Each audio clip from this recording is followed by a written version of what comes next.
Hey guys, this is Merlini Dota presenting you the Dota 2 Rekindling Soul update and my analysis. So this is a long-awaited patch post TI4, so there are a lot of changes. So let's get right into it. Firstly, the link to the patch notes directly is www.dota2.com/rekindlingsoul. You can follow along there for more specific notes to the update. I'll be giving a broader overview and what I deem most important in the update. So firstly, we go through the non-gameplay updates. There's a new SF Arcana, Fire, cool.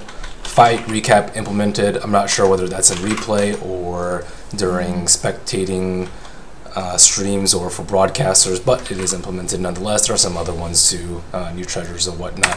But getting right to it, map and terrain changes. So this is fairly significant. The map and terrain isn't changed very often. First and foremost, fountain camping is more difficult. I'm sad. It's elevated, there's more vision, true sight and regular vision, and there's higher range on the fountain. But aside from that, we have 7 different screenshots posted on a Dota 2 website for 7 different areas. Firstly is Roshan, then the 2 Dire bottom towers, Radiant top tower, Radiant top T2, Dire off lane, and then the bottom right side shop. So going through them one by one. First we have Dire. So initially it was probably right over here, and now it's moved a little bit more southeast, and I assume it's recessed in and you don't have vision if you're in this area, similar to how it was before. And this is a really big change, and it offsets the Dire Roshan advantage, obviously, because it's a little bit closer to Radiant's control points, and this also places a lot more emphasis on the Dire T1 tower on bottom, which is actually usually pushed down very early by Radiant. So this is a huge boon to Radiant. The entrance point is very close to their ramp instead of having to dive deep into Dire territory, and it's not like downhill to a heavy Dire control point. And if you push this tower down, Dire has much less control over it than before. On top of that, this affects the ancient spawn. It's a little bit more recessed in. If you're melee creep, you have to tank it right here, which makes it a little bit more dangerous because you can actually see it probably from over here too. So there's a fair amount of vision granted going over here. Before, you'd have to like walk up this ramp if you're Radiant, and you wouldn't be able to see the Ancients unless you had warded it directly. So things are definitely gonna change in this area a lot. As far as Dire and Radiant offlane advantages go, I want to be giving like a couple of points for each of these terrain changes to see which side wins out in the end, whether it's Radiant or Dire. And also keep in mind that this will probably lead to more Dire aggro tri-lanes to try and protect this tower a little bit more. So this one I would probably give like +3 to Radiant. Before, 3 is just like a nominal number. It doesn't really mean like 3 percentage points, whatever. It's just a number that I arbitrarily gave, and I think I would give it +4, but you have to keep in mind that Roshan is a little bit stronger, and Aegis lasts for 1 less minute than before, from 6 to 5 minutes. So next we have the Dire T1 tower change. I usually call this like the right side tower instead of the bottom, especially the T2, because you know it's not really bottom, it's more like the middle of the map, but it's definitely on the right side of the map. So the Dire T1 right side tower, this area is changed significantly. It looks like this area has been changed a little bit too, so more juke spots, slightly better for the Dire too. So I'd probably give this like +1 point to Dire because it makes Radiant offlane a lot easier because you have a lot more juke spots, but at the same time it is easier to gank. If you're Radiant from the mid lane, you can travel over here and then backstep through here, or sometimes you can hide over here, especially if it's nighttime. So take that with a grain of salt. +1 to Dire there. And then Dire T2, this tower has been pulled back slightly. Doesn't mean that much. It means that Radiant can dive T1 a little bit harder on the bottom lane, as well as creep skill with heroes like Darkseer and Axe, which is pretty uncommon, but it is still a point to make. This tree area has opened up a little bit, and this is a new ward spot that you can have, so this is a little bit of a benefit to Radiant. I give it like half a point because it's not that big of a change, and Dire has a couple more juke spots.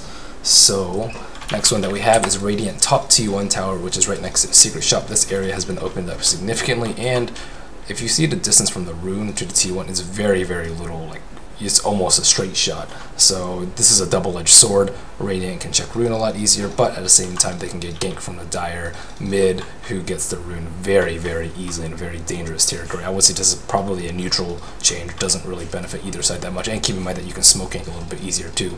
And like if heroes over here, you can approach from this way as opposed to having to go behind tower and tank tower for a little bit more. Next one is Radiant top T2. Hope you do. You get a new ward spot. This one barely any difference at all, plus a quarter of a point to Dire maybe. And the next one that we have is the Dire off lane. These trees have been cut down. Previously when I used to pick Beastmaster and I played a mid, I would go down immediately and chop all these trees down to make it easier for the Dire off lane. But now the job's already done for you every single game. So this clears up vision. You can spot incoming ganks a little bit more, and you can hide them trees a little bit more. It's pretty good for Dire. I would say that this in combination with the Dire creeps meeting a little bit closer to the Dire tower, and on the Radiant offlane the creeps moving slightly further away from the Radiant tower, meaning Radiant offlane is harder and Dire offlane is easier. This is like plus 1.5 points of Dire, so pretty significant change. And then lastly, just a little bit over to the area to the right, you used to have to eat a tree to make this small path. Now there's a small path, not that big of a change, like quarter of a point maybe to Dire. It doesn't really mean that much. Now you don't need a tango. Cool. So overall score in terms of who wins out, Radiant versus Dire, I'd say Radiant pretty significantly, plus 1.5, and you have to keep in mind that Tinker has been nerfed to no longer deal damage to magic immune units, which includes Ancients, so Radiant got nerfed in that way too, so that wasn't accounted for in my plus 1.5. So I think Radiant wins out in this patch, less Dire advantage. Next, we have gameplay changes that aren't specific to heroes, but are also not map or terrain related. Firstly, very big thing, 2 runes now spawn every 2 minutes. This means that they will override the other runes. So if there was a regen there at 359 and a new rune will spawn and replace it, and it won't be a regen rune. One will always be a bounty rune, so 50 XP plus 5. In the patch notes it said 5 divided by minute. I assume that means 5 per minute, which I thought would be easier to put 5 times minute. So 2 minutes you'll get 60 XP, 4 minutes you'll get 70 XP, etc., which is pretty significant. And Bottle Crowing got nerfed a little bit, so runes will be way more important than before, and expect supports to move around a little bit more. Denied creeps now give less experience, more skill, you get rewarded more. Cool. 22% less than what denied creeps gave before. You know, it's around 20 to 25. Keep that in mind. Extra AoE gold and experience upon killing an enemy hero now scales with XP and net worth difference. So if you're really far behind and you kill a hero, you get more experience than before. So the comeback is real. That's kind of cool, because people would be like, oh man, game's over, 15 minutes is X whatever net worth difference, we can't come back. But now you have more of a chance to come back than before. Never give up. And my thing messed up. Hold on a second. And then we have gameplay changes not specific to heroes. So glyph refreshes whenever you lose a T1 tower. That is really cool, which means push 5-man deathball lineups, less emphasis on those. It'll be easier to defend against, and it means you should pretty much always use your glyph on a T1 tower when you get a chance. And a lot of times it should be used as preventative measures, because the cooldown is relatively short and you want to prevent damage on your tower rather than wait until you really want to take a fight and then use it. People complain a lot when I use glyph in pubs because you want to prevent the tower damage taken. So keep that in mind too. Be more liberal with it than you would normally. T1 bounty has been reduced, T2 armor increase, pushing is harder. In Captain's mode, third phase ban order is swapped. Not really sure what that impact will do. Aegis duration from 6 minutes to 5 minutes. That's pretty significant, but Roshan's not as important anymore, or it's harder to do. So the Roshan advantage is not as significant, because if you're in a position to do Roshan anyways, you're probably already pretty far ahead. And Roshan is slightly stronger. I think like slam damage is increased and some other minor change, but he's stronger. So next we got to the juicy part, the hero changes. So in the first couple of slides, I'll do the high tier competitive picks. So my first column, I have value point nerf. Value point is like Faces of Voice backtrack. You get 10% for level 1, and you get 5% for every other level. It scales 10, 15, 20, 25. So sometimes value points are like insanely good because you get double the amount of that you would per any other level. So a lot of those have been nerfed. Brewmaster, you don't get the guaranteed crit at 10 seconds anymore, and guaranteed dodge at 16, 14, 12, and 10, so you have to level it up to get the full benefit. Marana, Leap, slightly tweaked, so it's stronger at later levels, weaker at earlier levels. Skywrath Conch Shot no longer slows 40% at level 1, but it slows more at level 4. It's 30, 35, 40, 45. Mystic's Flare does damage in a slightly longer duration, 2.2 instead of 2. On top of that, Conch Shot is now disjointable. Tidehunter, his Anchor Smash got nerfed, so it scales, I think it's like 45, 50, 55, 60, something around there. And then some other high tier competitive picks that got the reverse Lina treatment, which I think is just a slight numbers tweak. Batrider, slight lasso, cooldown nerf. Centaur, slight mana increase on Stampede. Death Prophet, 20-second increase cooldown on Exorcism. Enigma, 10-second increase on Midnight Pulse cooldown. Slight rework to Black Hole numbers, but the same effect is still there. People stay in place for 5 seconds and get destroyed. Nature's Prophet, his treants no longer have magic resistance, so 20% to 0. So treats it like a normal creep now, which makes it easier to clear creeps. Again, push rats less strong. Shadow Shaman, Shackle mana cost increase, as well as I think 10-second cooldown increase on his ultimate. Wraith King, his reincarnate takes a little bit more mana. Viper, it's very, very slight corrosive skin tweaks.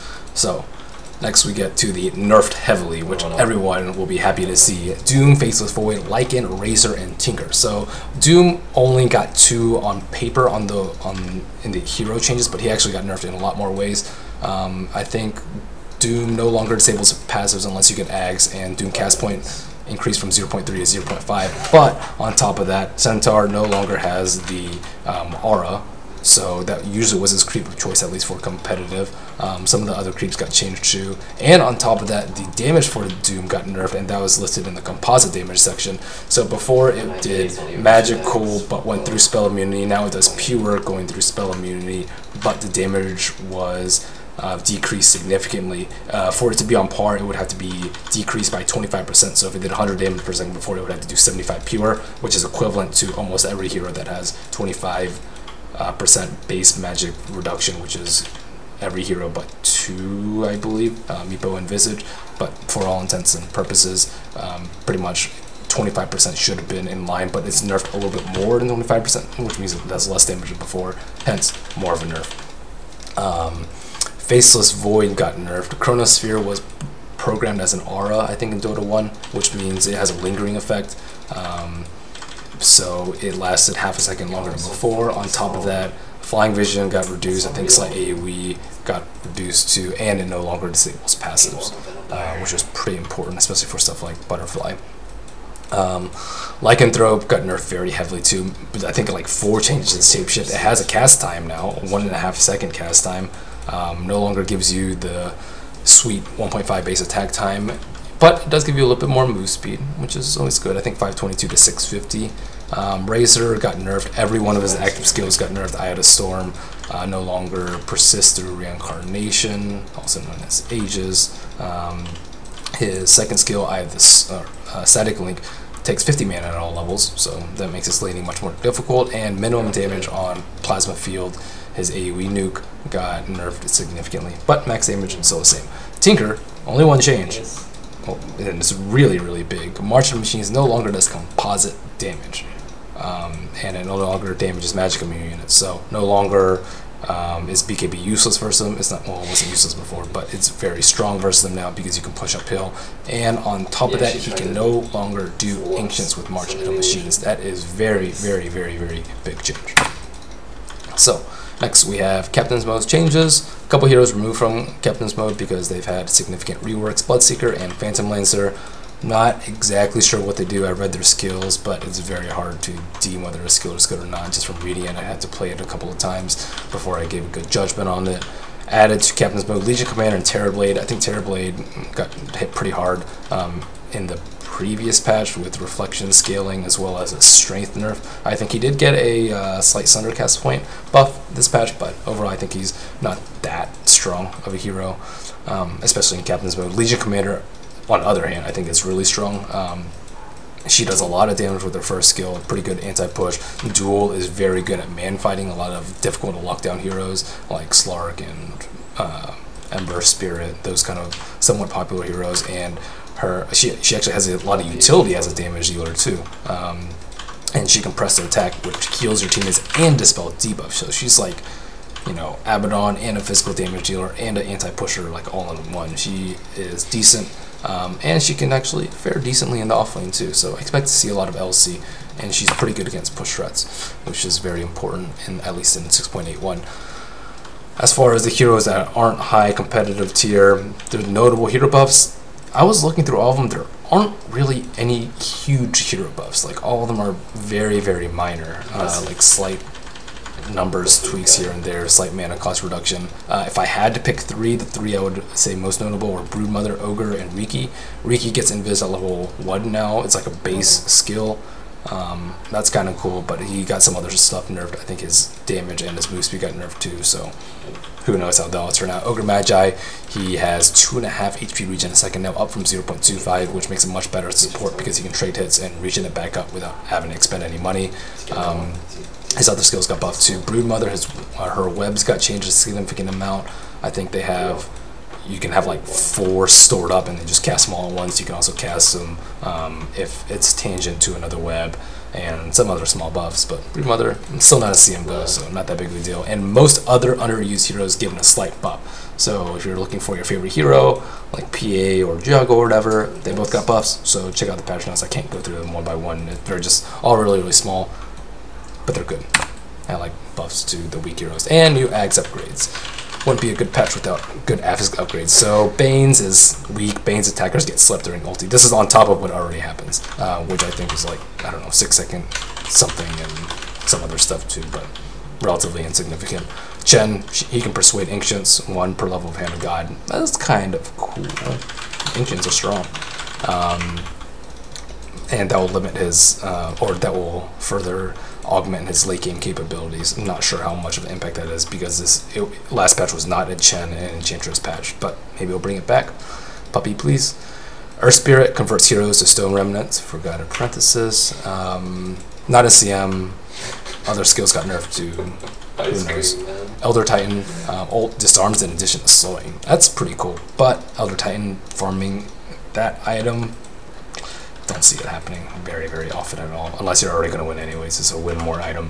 Phoenix, Bring Hero, and a Supernova, kind of same thing. He shouldn't be able to farm that much, and usually you get Shivas over, you would get a Shivas over Ags, so not that big of a change. Timbersaw allows second Chakram.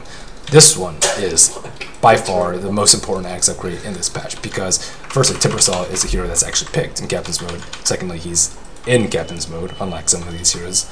And he can farm a lot and do a lot of damage. So this one is incredible, and it will make him very, very useful. Sven bumps allies up. He's not that popular. Expect him to see a little bit more play. He's pretty good. His warcraft and stuff is awesome. Notable item changes. So left side is the buffs column. Bloodstone now takes Soul Ring and Recipe instead of Perseverance. Easier to build up. Boots of Travel, 10 second. Less on the cooldown. Hooray. Butterfly now has an active. More options are always better. Buckler and Vanguard both got buffed because now you can turn it into Crimson Guard. This item is very cool because before there weren't any like good like armor items. Blade Mail, it doesn't give you any HP. Aquila and Vlad's also don't give you any HP, and you really want like armor plus HP, which is like a mech. That's what makes an item really, really good because if you have a lot of armor, you just get blown up by magic damage. If you have a lot of HP and you want armor and you want to survive more, you don't want to build just armor because you'll be vulnerable to other types of damage as well. So you need more just all around stats, and Crimson Guard doesn't make Vanguard good, but it certainly makes it better. Sentry Ward, small AoE increase. I put it notable because everyone buys Sentry Wards, or they should. Town Portal score 135 to 100 gold. That is pretty significant considering how often TP scrolls are purchased in games. Nerfs, BKB, the duration is maxed or minned out at 5 as opposed to 4, so that's a slight buff. But the big nerf is that it's tied to your hero now, which means that purchasing new BKBs won't do anything except drain your money. So that's cool. I never really like BKBs, makes the game uninteresting, although it is a necessary item. Blink, the item costs 2250 instead of 2150.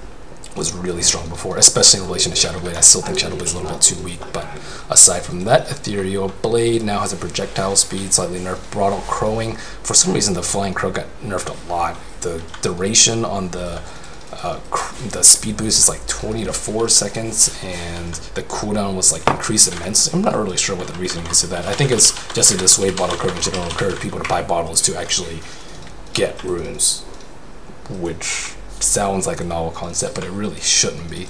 I'm surprised it took this long to change it, but hopefully there's more action, less bottle crowing, because that mechanism is lame.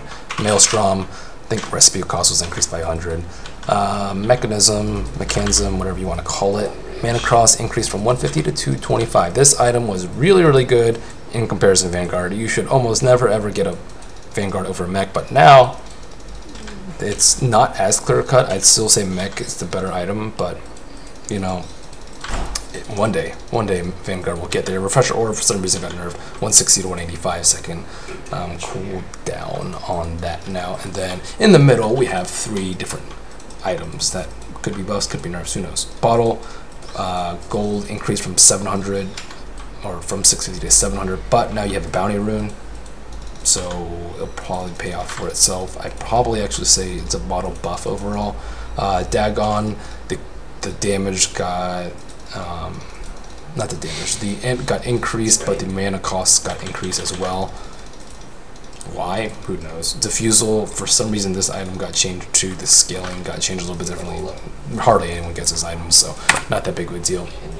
Oh, and I forgot about my last one. Patch takeaway. So at the end of every patch I like to give a summary as opposed, so people can kind of get on with the theme of the update. So this one's a quality update, and people say like, oh, parity update, you know, Dota 1 to Dota 2, parity just means like making things equal, but this one is like a real equality / parity update.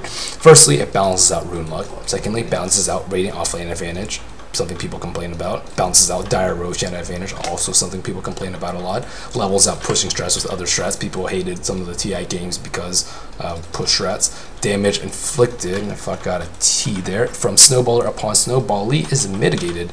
T1 Glyph, T1 Bounty, T2 Armor, mech change, you know, all this stuff leads to the Snowbally being perhaps not the Snowbally anymore. Comeback mechanics implemented. This is like the golden AoE XP thing that was at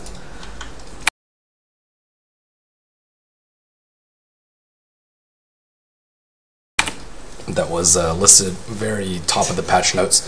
And as usual, which is the constant theme for every single patch, as usual, top tier heroes are brought down and weaker heroes are brought up to par, which will widen the competitive pool and make Dota better to play in general, and competitive Dota more fun to spectate. So thanks everyone for bearing with me for the Dota 2 Rekindling Soul update. I look forward to playing the patch and having a lot of fun with it, as should you. Thanks again for watching. If you like my videos, you can subscribe to me at youtube.com/MerliniDota, or follow me on Twitch, Twitter, Facebook, all the same /MerliniDota. Thank you very much.